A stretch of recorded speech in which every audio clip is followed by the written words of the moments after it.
नमस्कार दोस्तों, Vijendra Soni Ganganagar YouTube channel पर आपका फिर स्वागत है। दोस्तों, यदि आप मेरे चैनल पर नए हैं तो पहले मेरा चैनल सब्सक्राइब करेंगे और वीडियो देखने के बाद में इसे लाइक करेंगे और शेयर करेंगे। आज का अपना टॉपिक है महासागरीय तापमान और घनत्व। बड़ा इम्पोर्टेंट टॉपिक है, इसमें से सवाल यथा आ जाता है, लेकिन इसको समझने के लिए हमें इसकी डिटेल से जानकारी होनी चाहिए। हम एक एक पहलू पर चर्चा करेंगे। पहले सामान्य परिचय की बात करते हैं। महासागरीय जल का तापमान और घनत्व। सबसे पहले हम महासागरीय तापमान के स्रोत की बात कर लेते हैं। इस पृथ्वी पर जो भी तापमान का स्रोत है मुख्य, वो सूर्य ही है। सूर्य ही है, चाहे वो वायुमंडल के तापमान का स्रोत हो, चाहे वो पृथ्वी के धरातल के तापमान का स्रोत हो, चाहे वो महासागरीय जल के तापमान का स्रोत हो, सारे स्रोत सूर्य ही है। लेकिन यहाँ पर एक बात ध्यान देने वाली है, क्या कि सूर्य की लघु तरंगों से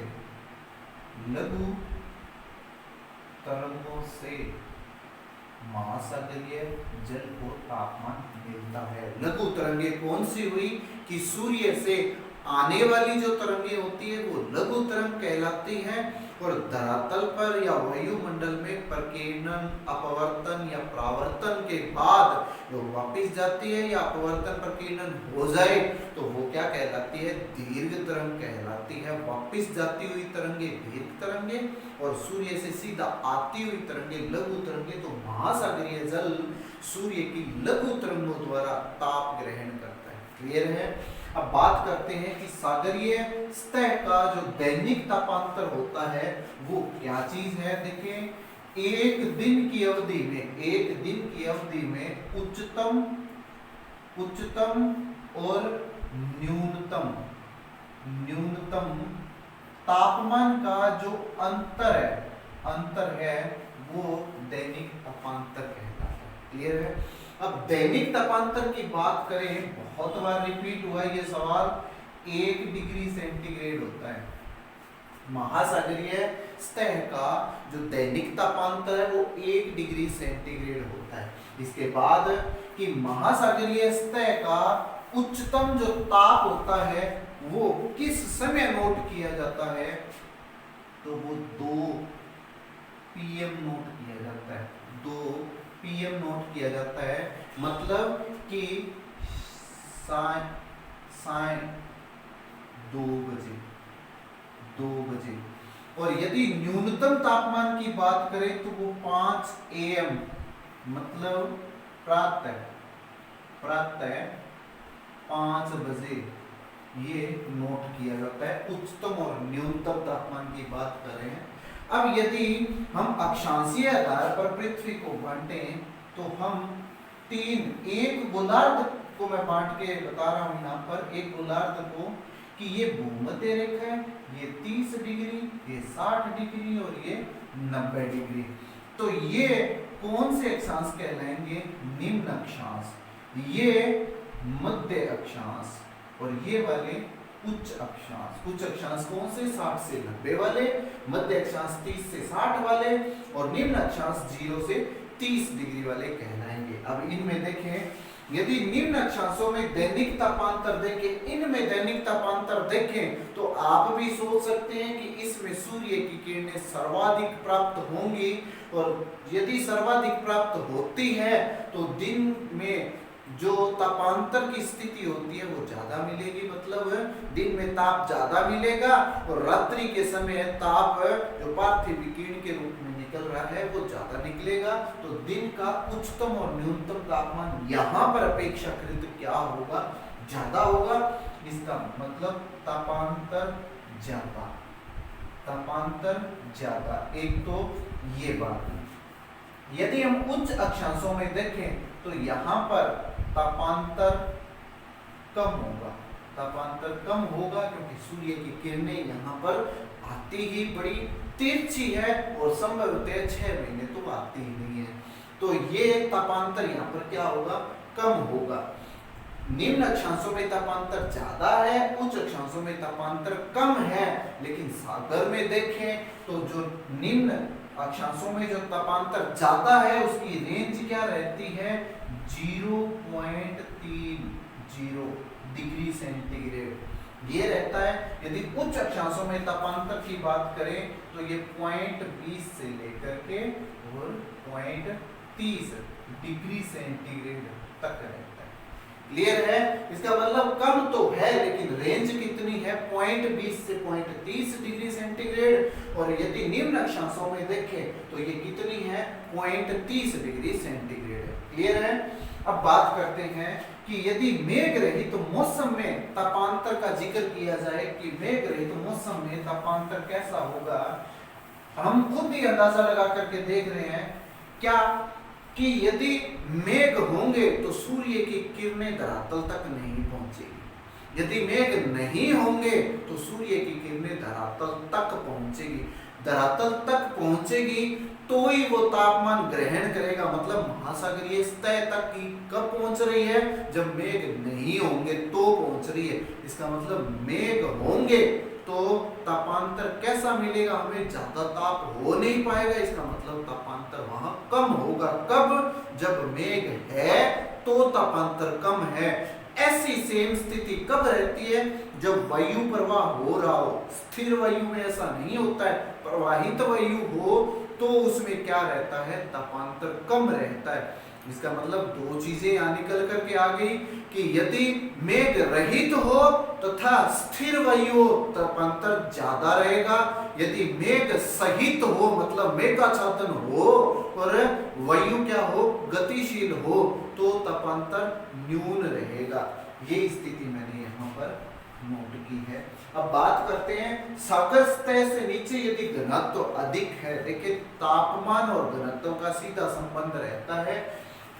यदि हम सागर की ये ऊपरी सतह की बात करते हैं, ये सागर की ऊपरी सतह और ये इसकी निचली सतह, यहाँ पर जो घनत्व है वो अधिक है, घनत्व अधिक है, इसका मतलब तापमान क्या है, कम है। तापमान कम है, घनत्व अधिक है। यहाँ पर क्या है, घनत्व कम है अपेक्षाकृत और तापमान अपेक्षाकृत क्या है, ज्यादा है। ऐसी यदि स्थिति होगी तो ये क्या करेंगे, संवहन क्रिया करेंगे। संवहन क्रिया करेंगे तो ये जल ऊपर की ओर, ये जल नीचे की ओर, मतलब ये जल स्थानांतरित होता रहेगा। यदि ऐसी स्थिति होती है कि जो निचली सतह वहां पर घनत्व अधिक है, ऐसी स्थिति हो तो तापांतर हमेशा न्यून रहेगा। क्यों?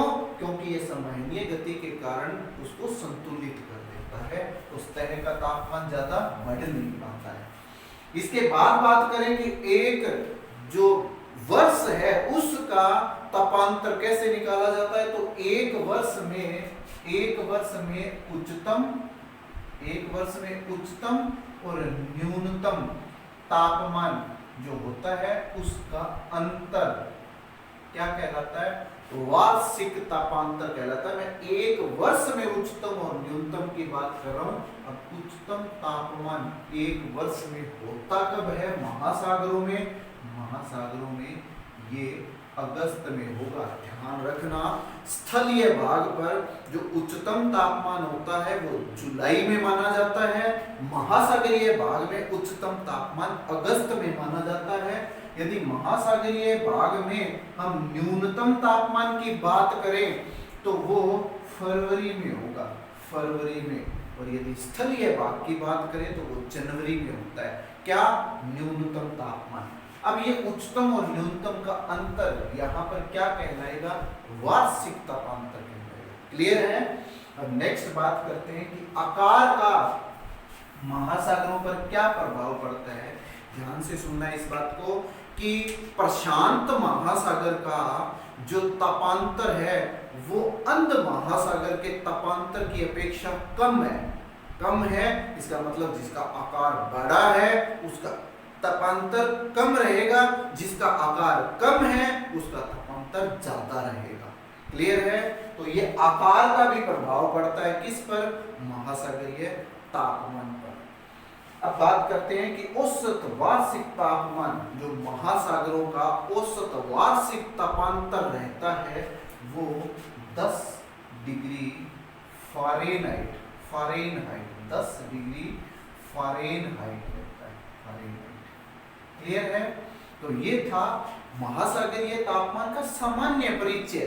अब हम बात करते हैं कि महासागरीय तापमान को प्रभावित करने वाले कारक कौन से। महासागरीय तापमान को जो प्रभावित करने वाले कारकों में सबसे पहले हम वर्णन करते हैं अक्षांशों का। अक्षांश की बात करें तो अक्षांशीय आधार पर यदि हम पृथ्वी का विभाजन करें महासागरों के संदर्भ में तो हमें दो जोन बनाने हैं। कौन से? 0 से 40 डिग्री तक का और 40 से ध्रुवों तक का, दोनों गोलार्धों में। क्यों? क्योंकि जब सूर्य कर्क रेखा पर सीधा चमकेगा तो उसका प्रभाव 40 डिग्री अक्षांश तक ज्यादा ताप के रूप में होगा। जब मकर रेखा पर सीधा चमकेगा तो 40 डिग्री दक्षिणी अक्षांश तक उसका प्रभाव ज्यादा रहेगा। तो 0 से 40 डिग्री और फिर 40 डिग्री से ध्रुवों तक का हिस्सा हमें इस दो भाग में बांटना है। और ये याद रखना है कि जब 0 से 40 डिग्री की बात करेंगे वहां वायु का ताप जल के ताप की अपेक्षा ज्यादा रहेगा। वायु ज्यादा गर्म है, जल कम गर्म है। कहां पर? 0 से 40 डिग्री अक्षांश के बीच में। और यदि हम बात करें कि 40 से ध्रुवों की तरफ क्या रहता है तो यहाँ वायु कम गर्म रहेगी और जल ज्यादा गर्म रहेगा। तो इसकी स्टेटमेंट फिर क्या बनती है कि 0 से 40 डिग्री अक्षांश के बीच में जल का तापक्रम वायु से कम होता है। जल कम गर्म है, यहाँ पर वायु ज्यादा गर्म है। कहाँ? 0 से 40 के बीच में। और यदि 40 से ध्रुवों के बीच में देखें तो यहाँ जल का तापक्रम वायु से ज्यादा है। वायु से ज्यादा है मतलब यहाँ जल ज्यादा गर्म है और वायु अपेक्षाकृत क्या है? कम गर्म है। कहाँ? 40 से ध्रुवों की ओर। दूसरी बात करते हैं कि जब जल और स्थल का असमान वितरण देखें, बड़ा इंपॉर्टेंट हो जाता है ये। जब जल और स्थल का असमान वितरण देखें, जल की हमेशा विशेषता रहती है कि वो देरी से ही तो गर्म होगा, देरी से ठंडा होगा। दूसरा हम स्थल भाग में देखें तो स्थल भाग जल्दी तो गर्म हो जाता है और जल्दी ही ठंडा हो जाता है। उत्तरी गोलार्ध स्थलीय गोलार्ध है, दक्षिणी गोलार्ध जलीय गोलार्ध है। इसका मतलब स्थलीय भाग कहाँ ज्यादा? उत्तरी गोलार्ध में। और जलीय भाग कहाँ ज्यादा? दक्षिणी गोलार्ध में। तो अपेक्षाकृत ताप कहाँ ज्यादा रहेगा? उत्तरी गोलार्ध में ताप ज्यादा रहेगा और दक्षिणी गोलार्ध में ताप कम रहेगा। इसका कारण क्या है?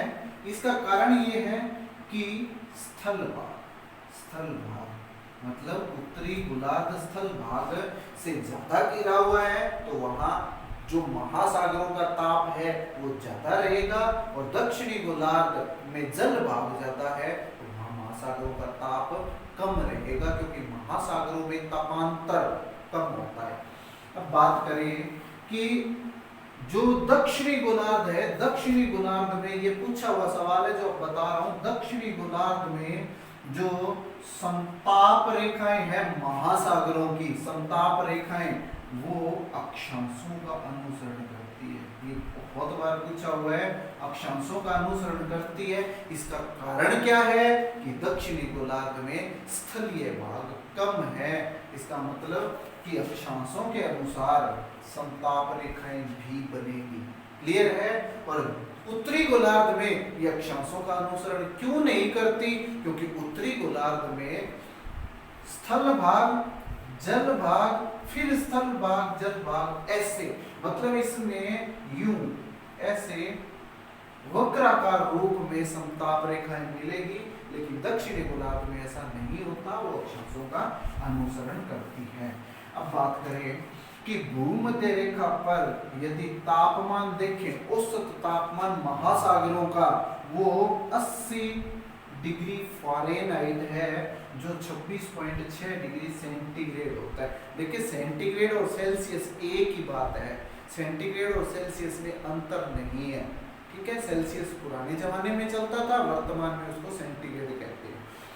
फारस की खाड़ी, फारस की खाड़ी, यहाँ पर तापमान कितना है 94 डिग्री फ़ारेनहाइट मतलब 34.4 डिग्री सेंटीग्रेड है, और लाल सागर में ये तापमान कितना है 100 फ़ारेनहाइट है मतलब 37.8 डिग्री सेंटीग्रेड है। अब दूसरा हम देखिए प्रचलित पवनें जो है वो महासागरीय तापमान को कैसे प्रभावित करती है। प्रचलित पवनें कौन सी, यदि हम बात करें व्यापारिक पवनों की, पछुआ पवनों की, ध्रुवीय पवनों की, मैं एक गोलार्ध में, क्योंकि उनकी स्थिति दोनों गोलार्धों में सेम रहेगी, मतलब किनारा जो पूर्वी और पश्चिमी है उनका बहने का तरीका, यदि ये व्यापारिक पवन जो है ये यदि उत्तरी गोलार्ध में पूर्व से पश्चिम बह रही है, इसका मतलब है दक्षिणी गोलार्ध में भी पूर्व से पश्चिम बहेगी। वो दक्षिण पूर्व होता है कि उत्तर पूर्व होता है वो स्थिति अलग है, लेकिन होगा पूर्व से पश्चिम बहना। और पछुआ पवन जो है वो उत्तरी गोलार्ध में यदि पश्चिम से पूर्व बह रही है तो वो दक्षिणी गोलार्ध में भी पश्चिम से पूर्व बहेगी।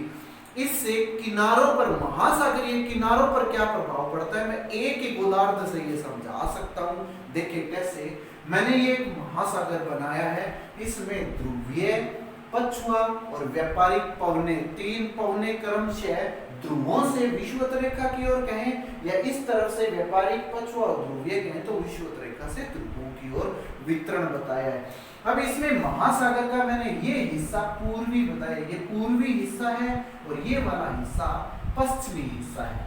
अब इसमें जो व्यापारिक पवन चलती है वो यूं चलती है इस प्रकार, ऐसे, मतलब पूर्वी किनारे से पश्चिमी किनारे की ओर चल रही है।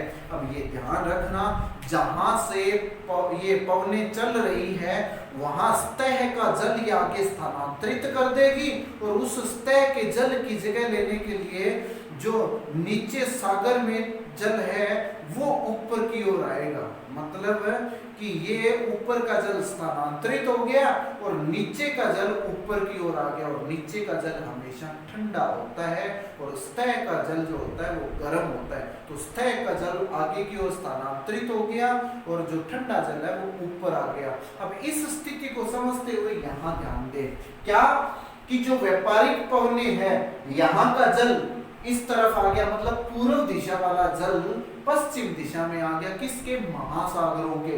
तो व्यापारिक पवन हमेशा क्या करेगी, पूर्वी जो किनारा है इसका ताप कम करेगी और पश्चिमी दिशा जो है, इसका पश्चिमी किनारा जो है इसका ताप बढ़ा देगी। कौन, व्यापारिक पवन। इससे जस्ट उल्टा कहाँ होता है, पछुआ पवनों में होता है। क्या कि ये देखें यहां से इस तरफ से यूं चल रही है तो पछुआ पवनें महासागरों में क्या करती है, पश्चिम किनारा जो है वहां का ताप कम करती है और पूर्वी किनारे का ताप बढ़ा देती है। कौन, प्रचलित पवनों की बात कर रहा हूं। प्रचलित पवनों में पछुआ पश्चिम का कम करती है और पूर्वी का ज्यादा करती है। व्यापारिक पवन पूर्वी भाग का ताप कम करती है, पश्चिमी भाग का ताप ज्यादा करती है। क्लियर है। अब इसके बाद में एक एक चीजें जो इसको प्रभावित कर रही है उनमें धाराओं का नंबर आता है। धाराओं में मैंने जो पिछले वीडियो महासागरीय धाराओं का वर्णन बताया था उसमें यह स्पष्ट बताया हुआ कि भूमध्य रेखा से यदि ध्रुवों की ओर जो धाराएं चलेगी वो हमेशा गर्म होंगी और ध्रुवों से भूमध्य रेखा की ओर आएंगी वो हमेशा कैसी होगी, ठंडी होगी। जो गर्म धारा जो है भूमध्य रेखा से ध्रुवों की ओर जाएगी तो ध्रुवों के तरफ वाले हिस्से का ताप बढ़ा देती है। जैसे मैं बात करूं गल्फ स्ट्रीम, तो गल्फ स्ट्रीम का एक हिस्सा नॉर्वे के उत्तर तक जाता है, तो नॉर्वे का वो हिस्सा मैंने बताया था कि गर्म हो जाता है और जीने लायक बन जाता है, इसीलिए गल्फ स्ट्रीम को क्या कहते हैं, नॉर्वे का कंबल भी कहते हैं। दूसरी ओर हम देखें कि जो कन्नारी की धारा है, कन्नारी की धारा ठंडी है, वो भूमध्य रेखीय क्षेत्र में आकर के कुछ ताप को क्या कर देती है, कम कर देती है। क्लियर है। तो धाराओं का भी तापमान पर प्रभाव पड़ता है। फिर बात करें सागरीय कटक। सागरीय कटक क्या चीज है, जो मैंने महासागरीय उच्चावच बताए थे उस वीडियो में कटक का बहुत शानदार वर्णन किया हुआ है। महासागरीय तली जो है उसमें उभरा हुआ भाग, जैसे मैंने कटक का बात किया था, अंध महासागर में चैलेंजर कटक बहुत इंपॉर्टेंट है, डॉल्फिन कटक बड़ी इंपॉर्टेंट है। तो ये कटक क्या करती है, कटक से सतही भाग ज्यादा हमें प्रभावशाली दिखेगा, तो वहां पर ताप का विचलन क्या होगा, ताप ज्यादा मिलेगा हमें, क्योंकि वहां पर संवहन क्रिया कम हो पाएगी। क्लियर है। फिर चक्रवात, तूफान, हरिकेन, ये भी क्या करेंगे, ये भी तापमान को प्रभावित करेंगे। फिर बंद सागर और खुले सागर में बहुत इंपॉर्टेंट चीज है, इसको देखने वाला है। बंद सागर और खुले सागर का जब भी हम वर्णन करेंगे तो हम अक्षांशीय आधार जरूर बताएंगे। अक्षांशीय आधार कैसे, कि वो निम्न अक्षांशों में बंद सागर या खुले सागर है, या उच्च अक्षांशों में बंद या खुले सागर है। जब भी हम निम्न अक्षांशों में खुले सागर और बंद सागर का वर्णन करेंगे तो वहां पर बंद सागर में ताप ज्यादा मिलेगा, बंद सागर में ताप ज्यादा मिलेगा निम्न अक्षांशों में, और खुले जो सागर है वहां पर ताप अपेक्षाकृत कम होगा। किसके अपेक्षाकृत, बंद सागर के अपेक्षाकृत। यदि हम यही वर्णन उच्च अक्षांशों में लेकर के जाएं तो वहां क्या स्थिति होगी, कि वहां जो बंद सागर है वहां का ताप कम मिलेगा, और खुले सागर का ताप कैसा मिलेगा, हमें ज्यादा मिलेगा। क्लियर है। तो ये बंद और खुले सागर के संदर्भ में स्थिति है महासागरीय तापमान की। क्लियर है। अब पढ़ते हैं हम महासागरीय तापमान का क्षैतिज वर्णन। यदि क्षैतिज वितरण की हम बात करें तो भूमध्य रेखा से ध्रुवों की ओर निरंतर ताप कम होता हुआ हमें दिखाई देगा। भूमध्य रेखा पर ये महासागरीय तापमान होता कितना है, ये 26.6 से लेकर के और 26.7 डिग्री सेंटीग्रेड के बीच में रहता है। यदि प्रत्येक अक्षांश पर महासागरीय तापमान पतन की बात करें तो ये आधा डिग्री सेंटीग्रेड एक अक्षांश पर पतन होता है। ये सवाल पूछा हुआ है, नोट कर लेना अच्छी तरह, कि अक्षांशीय आधार पर जो महासागरीय ताप पतन की दर क्या रहती है, तो 0.5 डिग्री सेंटीग्रेड रहती है। क्लियर है। अब बात करें कि 20 डिग्री जो अक्षांश है वहां ताप कितना रहेगा, तो 22 डिग्री सेल्सियस रहेगा या सेंटीग्रेड रहेगा, जो फारेनहाइट में 73 फारेनहाइट होगा। 40 डिग्री पर कितना रहेगा, यहाँ 14 डिग्री सेंटीग्रेड या 57 फारेनहाइट होता है। 60 डिग्री पर 1 डिग्री सेंटीग्रेड हो जाता है। ये सवाल पूछा हुआ है कि कितने डिग्री अक्षांश पर महासागरीय तापमान गिर करके 1 डिग्री सेंटीग्रेड रह जाता है, तो वो 60 डिग्री अक्षांश है। और यहाँ पर फारेनहाइट देखें तो 34 फारेनहाइट है, और ध्रुवों पर ताप कितना होता है, तो 0 डिग्री सेंटीग्रेड होता है, मतलब 32 फारेनहाइट होता है। क्लियर है। अब बात करें कि सभी महासागरों का जो औसत ताप है वो कितना है, 17.2 डिग्री सेंटीग्रेड है, जिसका अर्थ है 63 फारेनहाइट। और वो भी यदि उत्तरी गोलार्ध में देखेंगे तो उत्तरी गोलार्ध में ताप ज्यादा और दक्षिणी गोलार्ध में ताप कम। उत्तरी गोलार्ध में कितना, 19.4 डिग्री सेंटीग्रेड, और दक्षिणी गोलार्ध में कितना, 16.1 डिग्री सेंटीग्रेड होता है। अब प्रशांत महासागर की सतह का तापमान देख लेते हैं। प्रशांत महासागर, हिंद महासागर और अटलांटिक महासागर की सतह का तापमान बता रहा हूं मैं। तो सतह का तापमान सबसे ज्यादा किसका है, प्रशांत महासागर का है। कितना, 64.4 फारेनहाइट, मतलब 19.1 डिग्री सेंटीग्रेड प्रशांत महासागर की सतह का तापमान है। उससे कम किसका है, हिंद महासागर का। कितना, 17.03 डिग्री सेंटीग्रेड, मतलब 60.6 फारेनहाइट। और अटलांटिक महासागर का 60.4 फारेनहाइट या 16.91 डिग्री सेंटीग्रेड होता है। अब इसके बाद पढ़ते हैं हम महासागरों का ऊर्ध्वाधर वितरण या लंबवत वितरण। ये बहुत इंपॉर्टेंट है। लंबवत वितरण में यदि हम देखें तो ये जानना जरूरी है कि सर्वाधिक तापमान रहेगा कहाँ पर, तो वो हमेशा सतह पर रहता है। सतह पर हमेशा लंबवत वितरण का वर्णन करते ही सबसे ज्यादा तापमान करना है। और यदि हम देखें तो सूर्य की जो किरणें होती है वो सागरीय तली में की तरफ बढ़ते हुए 20 मीटर तक सर्वाधिक ये विचलन करती है, 20 मीटर की गहराई तक। और ये वास्तव में चली कहां तक जाती है, ये 200 मीटर की गहराई तक चली जाती है सूर्य की किरणें।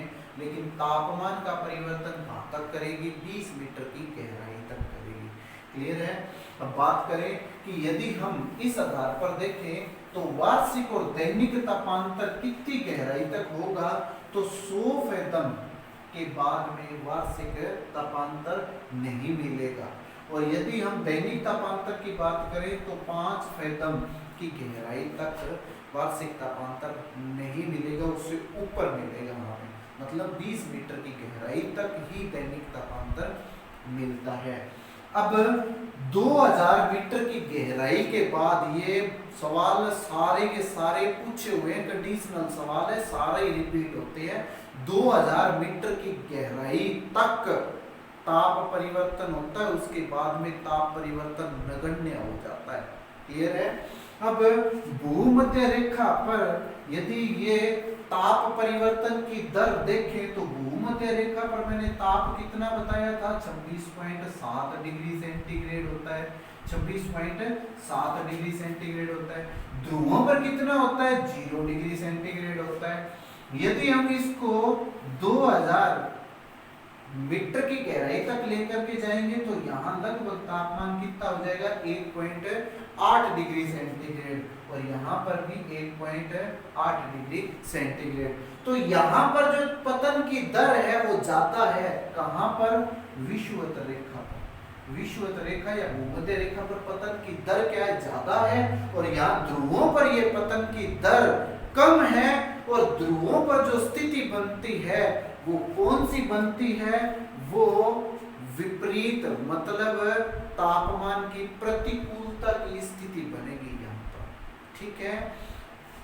अब बात करें कि लवणता और तापमान में सीधा संबंध होता है। जहां पर लवणता ज्यादा होगी वहां पर तापमान भी ज्यादा मिलेगा। होता क्या है, देखिए भूमध्य रेखीय क्षेत्र है, भूमध्य रेखीय क्षेत्र वहां पर वर्षा बहुत होती है, भूमध्य रेखीय क्षेत्र पर वर्षा ज्यादा होती है, मतलब यहाँ पर नदी अपना स्वच्छ जल प्रतिदिन लेकर के आएगी, प्रतिदिन वर्षा होती है भूमध्य रेखीय क्षेत्र पर। तो इसका मतलब यहाँ जो सतह पर ताप है और जो जल है, जल कैसा होगा, कम लवणता वाला होगा, क्योंकि स्वच्छ जल आ रहा है, कम लवणता है, इसका मतलब इसका ताप कम है। इस सतह के नीचे भूमध्य रेखीय क्षेत्र में जो सागर की ऊपरी सतह है, उस सतह के नीचे जो जल पाया जाएगा उसका ताप अपेक्षाकृत क्या होगा, ज्यादा होगा, तथा उसकी लवणता भी क्या होगी, ज्यादा होगी। तो भूमध्य रेखीय क्षेत्र में ये स्थिति पाई जाती है। अब उच्च अक्षांशों में तापीय प्रतिलोमता पाई जाती है। मैंने अभी बताया है कि जो ध्रुवीय क्षेत्र में 0 डिग्री सेंटीग्रेड है, और यदि 2000 मीटर की गहराई पर देखें तो 1.8 डिग्री सेंटीग्रेड है, ये तो ये तापीय प्रतिलोमता की स्थिति आ गई है। क्लियर है। अब इसके बाद देखते हैं हम कि जो लंबवत वितरण है उसमें जो 3 जोन बनते हैं, किसके, गहराई के आधार पर तापमान परिवर्तन के, वो 3 जोन कौन से हैं, ऊपरी परत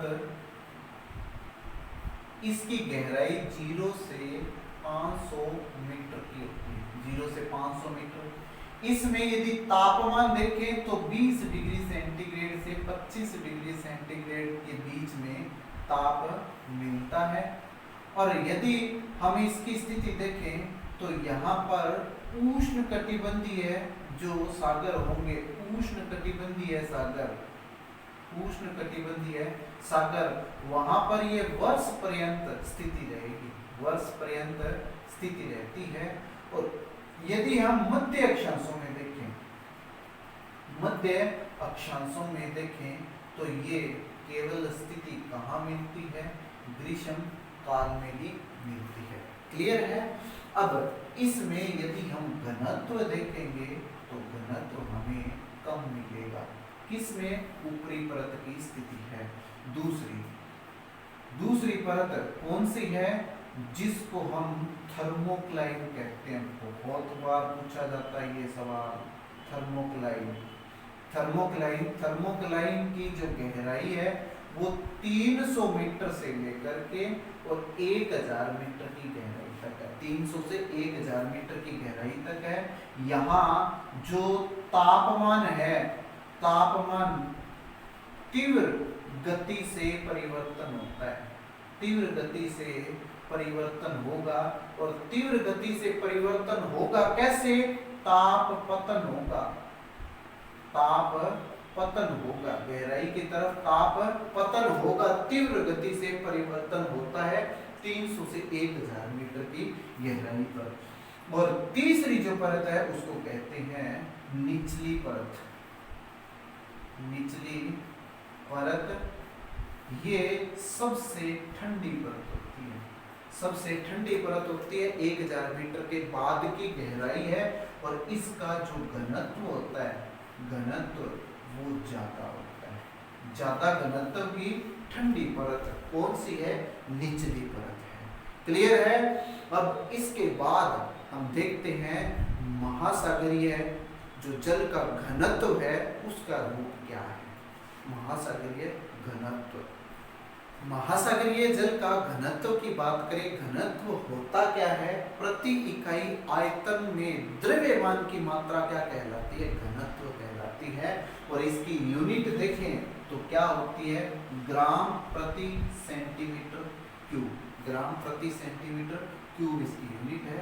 यदि शुद्ध जल की बात करें तो शुद्ध जल का जो घनत्व होता है वो 1 होता है। शुद्ध जल का घनत्व 1 होता है। और शुद्ध जल की विशेषता क्या होती है कि इसमें जो घनत्व होगा वो 4 डिग्री सेंटीग्रेड पर सर्वाधिक होगा।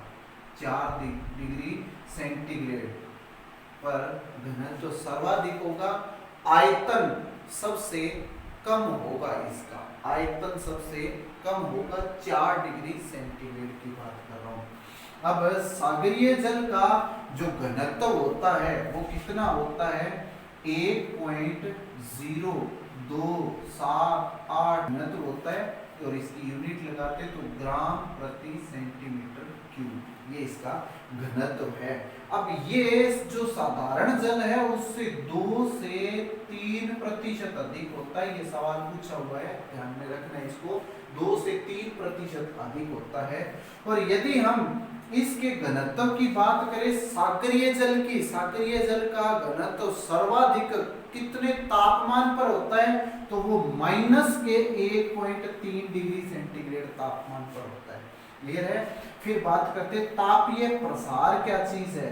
देखिए, जब ताप पा करके कोई वस्तु फैलती है, हम जल की बात करें, जल का फैलाव होगा तो वो तापीय प्रसार कहलाएगा। ताप कम होने से उसमें संकुचन होगा तो वो तापीय संकुचन कहलाएगा। तो तापीय प्रसार और संकुचन ये थे।